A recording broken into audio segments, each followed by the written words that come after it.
Bom, gente, então hoje a gente vai começar essa apostila 2.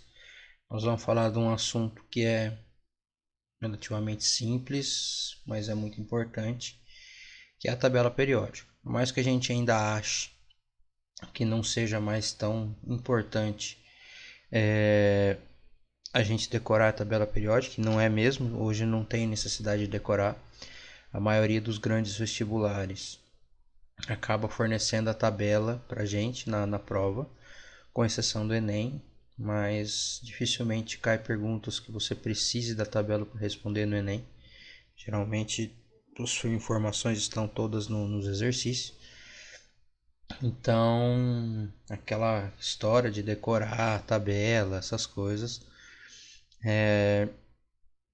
não existe necessidade. Essa aula, gente, ela é um pouco difícil de eu fazer ela online, né? Assim como era a anterior de distribuição eletrônica, mas eu acho que vai ser possível. O que eu vou fazer para tentar melhorar?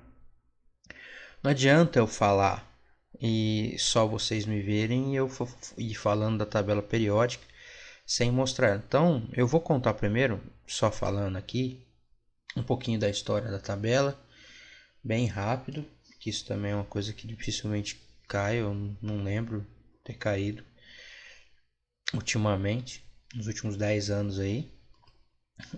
Mas depois eu vou sumir e vai aparecer somente uma imagem da tabela. E aí vai aparecer minha voz, eu falando dessa tabelinha aí. E aí a gente vai fazer algumas animações e para exemplificar, para ilustrar o que eu estou falando, certo?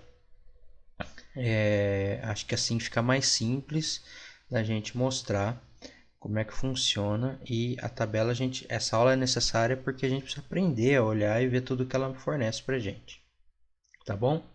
Então, como é que surge a tabela periódica? A tabela periódica surge basicamente de uma necessidade de organizar os elementos que estavam sendo descobertos, né? Que fique bem claro que o pessoal não conhecia próton, não conhecia nêutron, não conhecia elétron, não conhecia nada que a gente sabe hoje. Então aí a dificuldade é enorme em organizar esses elementos, né? E se tem um padrão nessas coisas. Então, a única coisa que se conhecia dos átomos são as propriedades químicas e físicas, né, dos elementos, e a massa atômica, tá? E aí ficava uma briga de pessoal querendo organizar por ordem crescente de massa atômica e os outros querendo organizar por ordem de propriedade, né? Agrupar por propriedades semelhantes, porque vocês vão ver que tem alguns elementos que têm propriedades muito próximas, né? E ficava essa briga até que surgiu essa tabela. O esboço dessa tabela foi elaborado em 1869 pelo russo Dmitry Ivanovich Mendeleev, certo? Esse cara é considerado um dos maiores gênios, um dos maiores feitos da tabela periódica. Ano passado a tabela periódica completou 150 anos, né? E pode parecer fácil organizar a tabela depois que a gente explicar os motivos dela organizar, mas na época não era, pelo simples fato de que eu tinha pouco mais de 60 elementos descobertos. E o cara teve que bolar esse plano dele aí com um terço mais ou menos dos elementos faltando. Então era muito difícil. Então por isso que ninguém conseguia. E ele confiou tanto na descoberta dele que ele organizou e ele largou uns buracos, né, onde deveriam estar alguns elementos. E aí ele falou assim: aqui não tem nenhum elemento descoberto ainda, mas quando eu descobrir vai ser mais ou menos assim. E quando os caras descobriam, realmente era mais ou menos igual o Mendeleev tinha previsto. Então foi genial o que ele fez, né? Ainda mais na época que ele fez, com poucas coisas. E o mais interessante é que conforme a gente foi descobrindo outras coisas, por exemplo, o próton, o número atômico, o nêutron, ele se encaixava certinho na tabela que o Mendeleev tinha feito, né? Então é muito legal essa descoberta. Mas enfim, como é que essa tabela está organizada? Bom, para eu explicar isso, E agora eu vou desaparecer, chega de história. Esse vídeo vai ficar longo, eu já vou avisar, então vocês vão encher o saco de ver minha cara. Eu não vou gravar 2 vídeos para teoria, vou gravar um vídeo para teoria e outro para exercício. E vai surgir a tabela periódica aí para vocês, tá? O que eu vou gravar vai ser só, vai aparecer, vocês vão escutar minha voz e vai surgir algumas animações mostrando o que eu tô falando, tá bom? Bom, pessoal, então o que a gente vai ver, começar a ver agora é a tabelinha, né, a tabela periódica.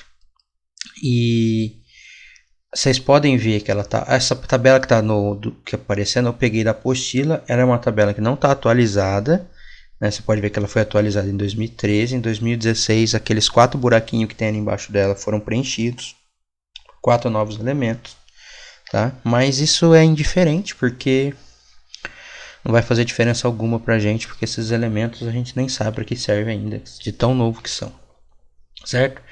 Vocês podem olhar aí. A primeira coisa que eu gostaria que vocês vejam, vai aparecer, a setinha vai indicar agora, é a legenda dessa tabela, tá? Essa legenda, toda tabela tem uma legenda. Por isso que eu não tem a obrigatoriedade do número atômico estar embaixo e em cima, como eu ensinei para vocês na representação. A legenda está mostrando uma coisa totalmente diferente, então o que vale é o que está na legenda. Vocês podem ver que o número que aparece em cima de cada coluna é o grupo, né? Aí ali em cima, no canto direito, certo? É o número atômico, o símbolo, o nome, a massa atômica e os estados físicos na CNTP, que a CNTP significa condições normais de temperatura e pressão, tá?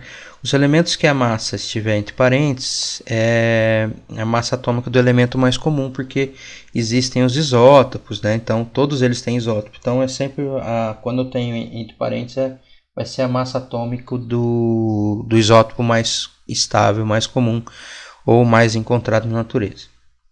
Então agora nós vamos olhar e nós vamos ver que nós temos duas coisas para olhar na tabela periódica. Primeiro são os períodos. Você pode ver que os períodos estão aí, está aparecendo a setinha, que eles estão do lado esquerdo. Nós temos 7 períodos, são 7 linhas. Cuidado com a primeira linha, tá? Porque a primeira linha só tem 2 elementos, só o hidrogênio e o hélio, um em cada ponta da tabela.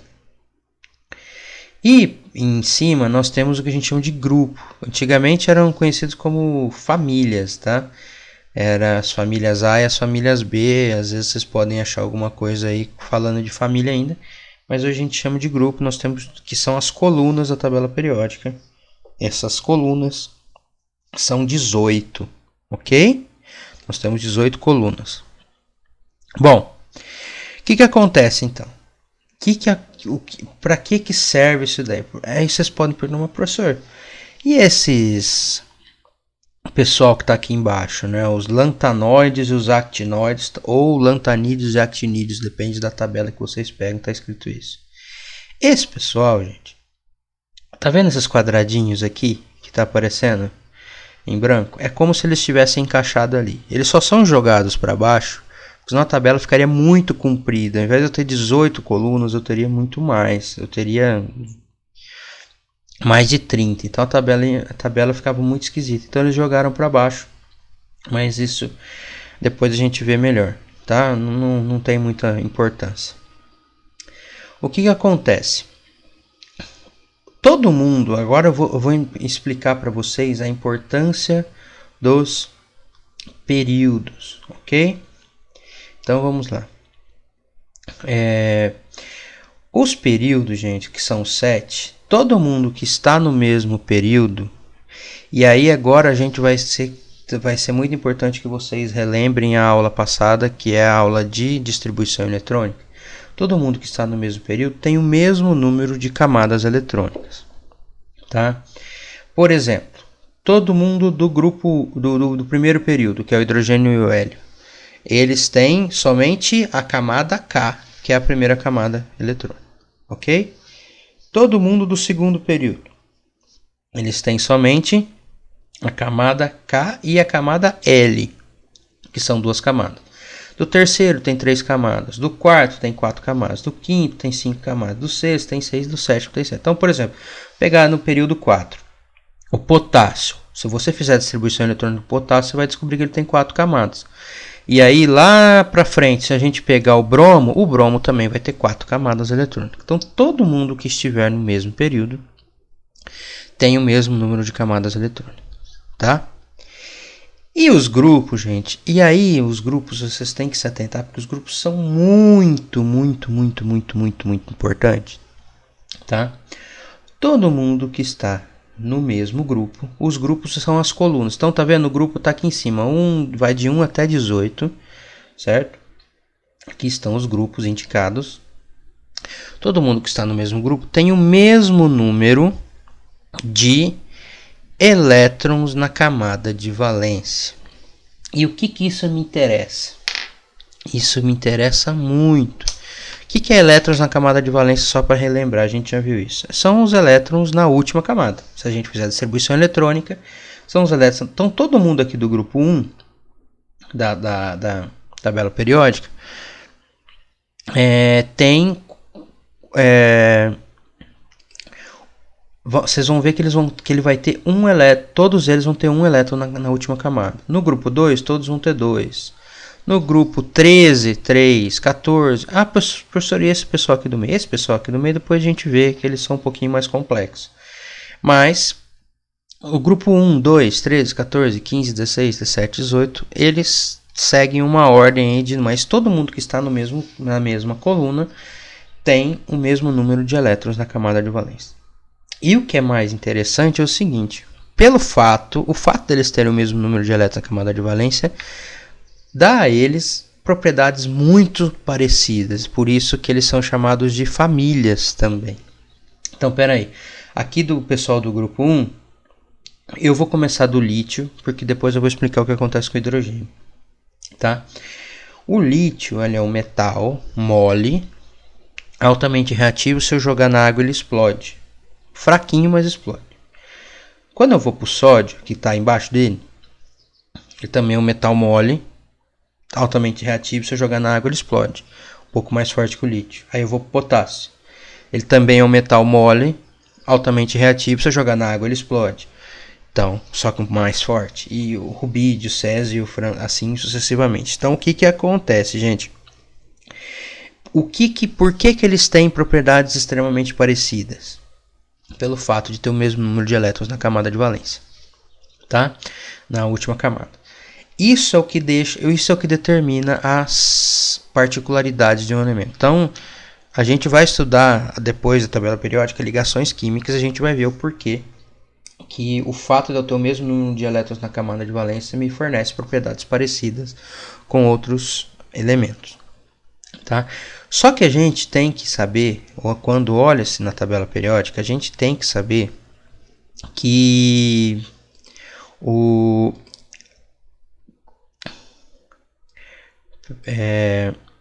perdão, agora me fugiu a cabeça aqui, eu voltei aqui, tá? A gente tem que saber quando a gente o nome de determinados grupos e famílias, porque é muito importante, certo?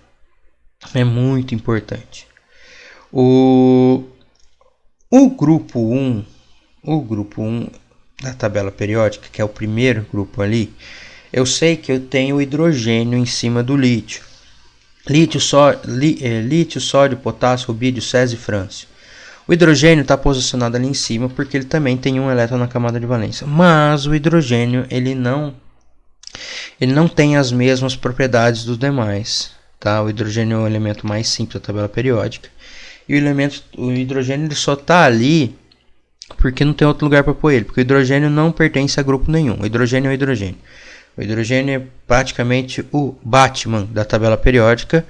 É uma piada meio pesada, mas ele é o Batman porque ele não tem família, certo? O que acontece? O hidrogênio está abaixo do hidrogênio, lítio, sódio, potássio, rubídio, césio e frâncio. Todos eles têm um elétron na camada de valência e todos eles terminam em S1, ok? O que é S? Lembra? S, P, D e F. Todos aqui vão terminar em S1, certo?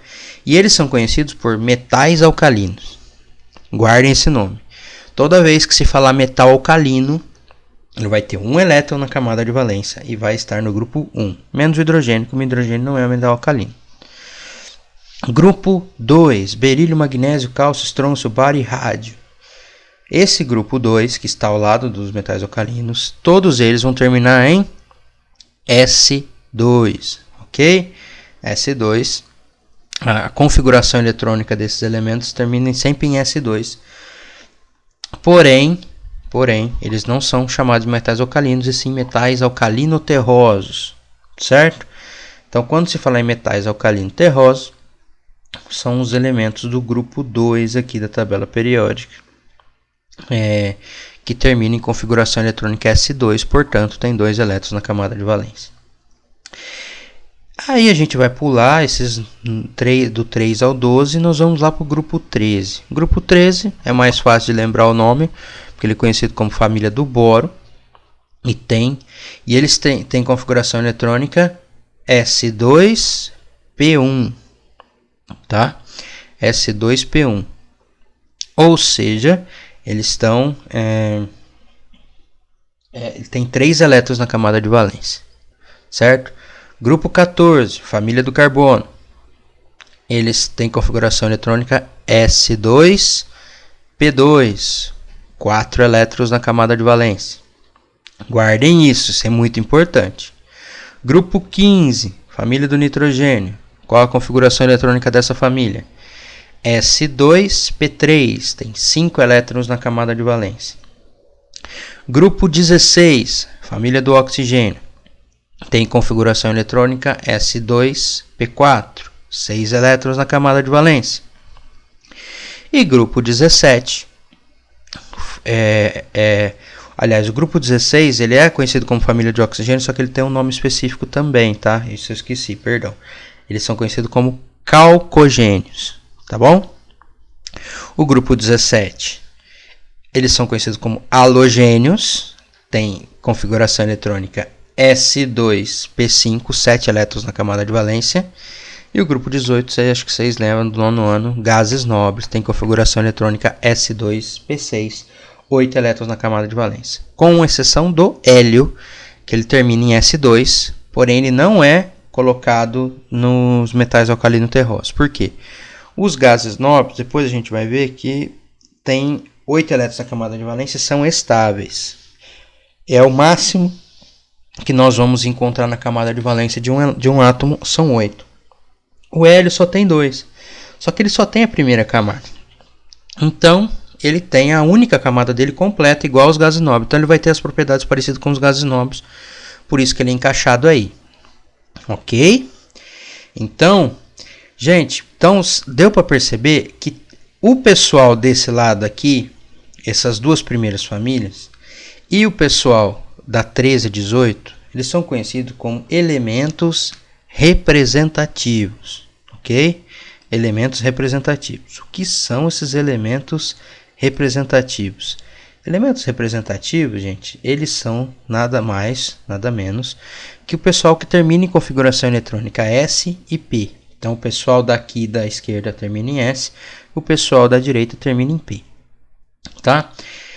Esse pessoal que está aqui no meio da tabela periódica, certo? Que está aparecendo aí para vocês, eles terminam em configuração eletrônica D, certo? Eles são conhecidos como elementos de transição externas. E essas duas linhas aqui embaixo são conhecidos como elementos de transição interna.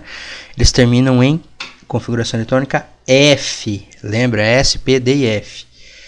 O pessoal que termina em D e o pessoal que termina em F vai ficar um pouquinho de lado, não é muito interessante, porque o que interessa mais para a gente são os elementos representativos que terminam em S e em P. E eu não sei se vocês repararam, mas o que é interessante para a gente, é muito importante para a gente, é colocar através da distribuição eletrônica, nós conseguimos achar a posição do elemento da tabela periódica. Então, eu vou colocar a configuração eletrônica, aí vai aparecer para vocês Enxofre, número atômico 16. Então, olha lá, a configuração está aí. 1s2, 2s2, 2p6, 3s2, 3p4. Notem que ele terminou em 3s2, 3p4. O que acontece, gente? O fato de ter terminado no 3s2, 3p4, então ele terminou no terceiro período, na terceira camada, significa que ele vai estar no período 3 aqui.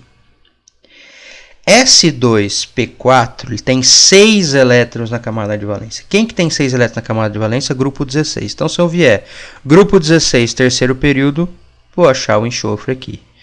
Então, pela configuração eletrônica, nós conseguimos achar o pessoal da tabela periódica, certo? E também nós temos a seguinte coisa. A última coisa que eu tenho para falar, que esse vídeo já está muito grande para o meu gosto e para o de vocês também, é que vocês estão vendo aí que tem o pessoal que está em amarelo, tem essa linha vermelha separando eles, tem o pessoal que está em verde claro e em roxo, certo? O pessoal que está em amarelo, a gente conhece eles por metais, certo? Mais de 80% da tabela periódica é metal, tá? O pessoal que está em verde, inclusive o hidrogênio entra nas classificações, é conhecido por ametais ou não metais, certo? Que é o pessoal que está em verdinho. E o roxo são os gases nobres, tá? O que é essa linha vermelha? Essa linha vermelha, alguns elementos, eles antigamente, hoje tem gente que não considera mais isso, mas muita gente considera os semimetais, que tem propriedade dos dois, tá? O que acontece? Todo mundo que está encostado nessa linha é considerado semimetais, com exceção do alumínio, que o alumínio é um metal, certo? Mas ela serve mais para ter uma referência de quem é semimetal, porque hoje em dia essa propriedade não é muito cobrada, tá? Os metais têm elevadas temperaturas de fusão e ebulição, com exceção do mercúrio, que é líquido a temperatura ambiente, são bons condutores de eletricidade, então é interessante a gente saber isso. Enquanto os não metais não têm essas propriedades, geralmente são gasosos, ou líquidos, ou sólidos com baixa temperatura de fusão e ebulição, certo? Pessoal, acredito que deu para entender como é que funciona a distribuição eletrônica da tabela periódica, tá? Também aí não podemos esquecer que ela me fornece o número atômico, que é o número de prótons, o número de massa, que a gente já viu na legenda, tá? E ela é organizada dessa forma que eu acabei explicando para vocês. Acho que vai ficar mais claro na hora que a gente for fazer os exercícios, certo? Então, vamos lá, vamos gravar um segundo vídeo agora falando de exercícios. Então, até daqui a pouquinho.